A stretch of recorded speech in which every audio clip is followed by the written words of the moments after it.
Last year, Jacy Sheldon poked Caitlin Clark in the eye and basically nothing happened to her. Sophie Cunningham went after her before the game ended, but the league shrugged and Sheldon walked away fine. So when June 11th rolled around and Sophie was out of the lineup, a lot of Indiana Fever fans got nervous because the question wasn't whether Sheldon, who was traded to the Chicago Sky during the offseason, would try something again. Trailing by 10, keep an eye on her and Jacy Sheldon. Clark trying to back her down. Clark is okay. Sheldon, that was Clark, hitting her in the face. Clark is upset about that. Then everybody's upset about that. Marina Mabrey comes in. She decks Clark, tempers flaring on both sides. What made the original incident worse was the sequence around it. Sheldon swiped at Clark's face, and then Marina Mabrey turned around and body-checked Clark hard enough to send her tumbling, right there in front of everyone. In a play so obvious, the arena went quiet for a second. The referees reviewed it and gave Mabrey a technical foul, which is essentially the officiating equivalent of telling someone they were rude. Clark took a shot to the eye and a body check in the same sequence, and the total punishment handed out was a technical foul that meant almost nothing. The Fever's response in the immediate moment was basically nothing, and that's the part that stayed with fans, because Clark was standing there having just taken real contact to her face, while her teammates were still processing it at half speed. Nobody stepped in right away. Nobody made Sheldon feel like that swipe was going to cost her anything. Sophie commits a hard foul on Jacy Sheldon. Again, as Jacy Sheldon is going up for a layup, Sophie bear hugs her and takes her to the ground. What I will say is Sophie did not grab her and throw her to the ground. She didn't body slam her. She didn't do anything, in my personal opinion. Maybe I'm biased here, but I'm gonna give you guys my straight up honest opinion on this. She bear hugged her, took her to the ground. Yes, it was intentional. It was absolutely intentional. Sophie Cunningham eventually fixed that before the game ended. In the final minute, Cunningham wrapped Sheldon up hard and took her to the floor, a flagrant 2 and an ejection, which is the kind of move that gets you thrown out of the game, but also earns you a standing ovation from your own fan base. Fever fans grabbed onto that and held it tight, because at least someone on the roster had drawn a line. The league still didn't do much to Sheldon after the fact. No suspension, no fine that anyone heard about, just Sheldon walking out of that game completely fine. So Cunningham became the answer to a question Fever fans didn't want to keep asking, which is who's going to be there if Sheldon tries it again. As long as Sophie was on the floor, the thinking was that Sheldon would at least have a reason to hesitate. Sophie Cunningham has been Caitlin Clark's biggest cheerleader and defender. And it literally pisses me off when people are like, she's not the face of the league. Who would be? What? When people try to argue that she's not the face of our league, or if our league would be where we're at without her, you're dumb as Yeah. You're literally dumb as The sad truth about this video we just watched is she is the first WNBA player I have seen to openly say this out loud, publicly, and not be ashamed in declaring it. Then the June 11th roster came out and Cunningham wasn't on it. Whether it was an injury or, as a lot of people speculated, a suspension from Stephanie White for going rogue in a previous game and handing Clark the game winner outside of the play call, nobody confirmed anything officially.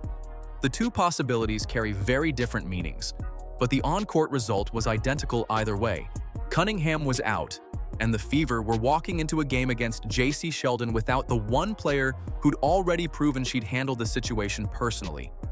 Sheldon had guarded Clark before, done exactly what she does, and faced no real consequences for the worst of it.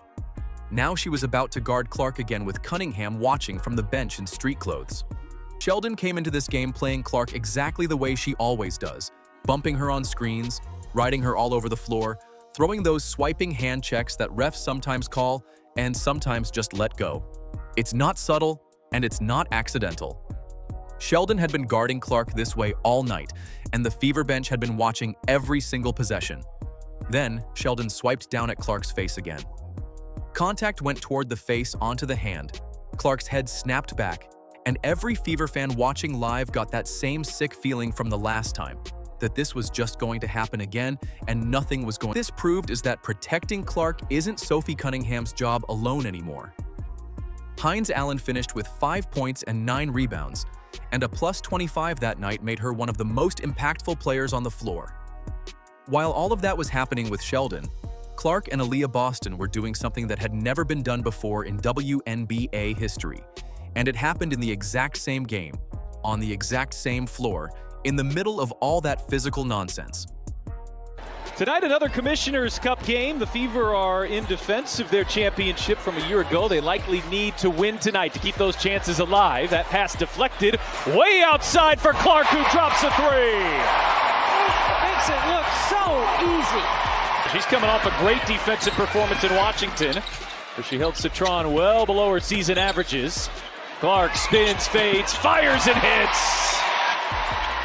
Good double team. Clark just oozing confidence, hits to Boston, and it's right on the money. Clark finished with 32 points and 10 assists, and the number that doesn't get enough attention is that she went 15 for 15 from the free throw line. Every single trip to the line, she converted. 0 misses. That's not just good shooting, that's bounds, so she was everywhere. She hasn't been to the free throw line very often, but that will set up her ability to get to the line by knocking down triples. Here's Boston's second three-point look. That one goes down. It's her 11th already of the season. She hit 6 a year ago. There's that get action that's really tough to guard. Boston finds some space, lays it in, and an and one herself, an answer for Boston. This run started with Taylor. Boston hounding Stevens. Shot clock down to 7. Boston comes up with the block. Hines-Allen pulls it down. Boston went for 34 points and 12 rebounds, a career high, and she got there because Clark kept finding her in spots where the sky had no real answer. 10 assist games in WNBA history, which puts her in a statistical category that no other player in the sport's history has ever reached.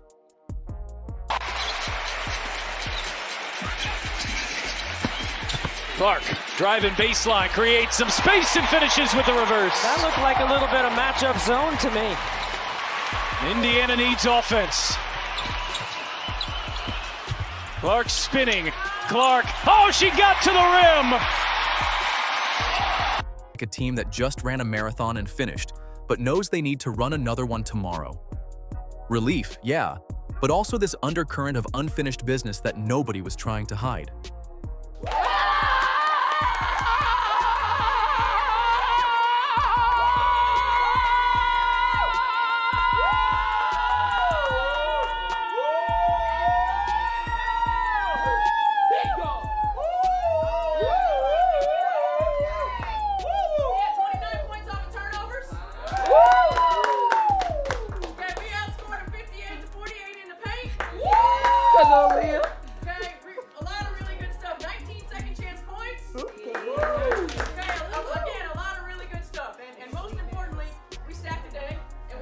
Boston said the same thing back, describing how Clark finds her in positions where most point guards wouldn't even look, crediting Clark's vision as something she hadn't experienced before at this level.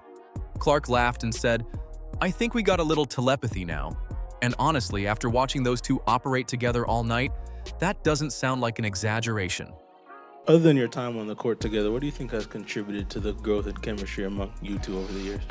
I mean, I think we're good friends. Like, that always helps. Like, yeah, like, you can be teammates and play basketball, but if you, like, really care for each other and love each other off the court, and I think that goes for our whole team, is, like, when you have that bond and you truly get to know somebody and build a relationship with them, like, that helps, because when you're on the court, you're going to go through moments of adversity. Like, that's just basketball, and that's what helps you get you through. But also, like, I feel like I always know where Aaliyah is. I think we got a little telepathy now, so hopefully we get that going more, too. Stephanie White's comments cut a different direction. She praised Clark and Boston. Yeah, for either of you, this is the third straight game you've had that double-digit lead in the second quarter or third quarter, then lost it kind of in that way. Just what similarities do you see between these 3 games and losing the lead like that, and what can you do to just stop that from happening? Most of it's on us. Like, we just have to make sure that we're taking care of the ball. I think in some of those stretches where teams go on run, we've turned the ball over 2 out of the 3 possessions in a row, and then we're not getting stopped. So for us, it's about sometimes maybe slowing ourselves down a little bit, making sure that we get a quality shot, and then locking down on defense. I think Chicago got out some transition buckets, got downhill a little bit, hit the pocket, and we weren't able to recover. So for us, just about taking care of the ball and then making sure that we're executing. Caitlin, that third quarter, you and Steph pick up some techs, but it seemed like the team responded after that. What did that maybe do to kind of ignite you all and get out of that lull? Yeah, I mean, I was glad to see Steph get a technical. And she said the ref was soft. Crazy. She said she thought she didn't deserve it, but yeah, the same ref teed us both up. But I mean, mine was definitely deserved, but I wanted it. Because then after that, I got to the free throw line more. So, the third quarter kind of started off when they were the only ones going to the free throw line, and eventually we got there. But